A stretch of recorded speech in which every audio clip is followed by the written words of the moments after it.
When I decided to go and see the latest film by Makoto Shinkai, I didn't know what to expect. It was heralded as the film to dethrone Miyazaki, the greatest anime of all time. And did it live up to any of that hype? Short answer is no. But I want to talk about why Your Name became the phenomenon and how this effect happened.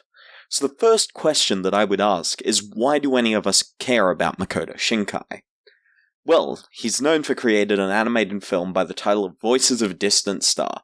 This was created all by himself, and it was extremely successful, and its meta-narrative only made the film better for most people, though the act of making an anime by oneself isn't all that impressive, as there are dozens and dozens of YouTube channels dedicated to people creating their own one-person productions, and Voices of a Distant Star looks worse than most of them.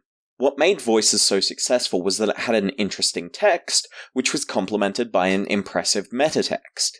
But the film that Shinkai had made to follow it up, The Place Promised in Our Early Days, is much less talked about, even though being higher rated on Mao.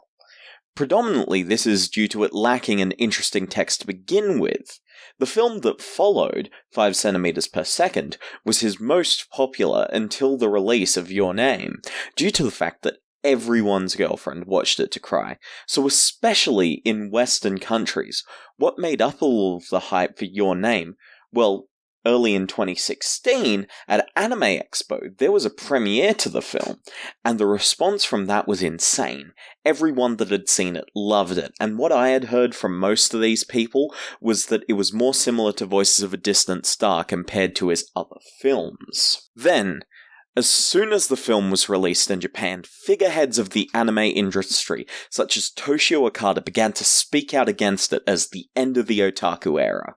This is an idea that began to pique the interest of people, as the man who helped define what anime now is, saying that everyone can enjoy this film. Now, before the Western release began, Your Name started pulling in the big bucks at the box office in its first week, dethroning Shin Gojira, going on to have higher total earnings than classics such as Mononoke Hime. So, as all of this was happening, Western distributors were hyping it up, sharing every article about it, being the best anime of all time, selling more than anyone else. They did everything in their power to make people want to get in on the conversation.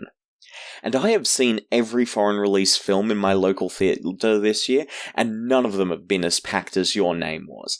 There's so much to say about the cycle of hype with this film that I don't even know what to say about it.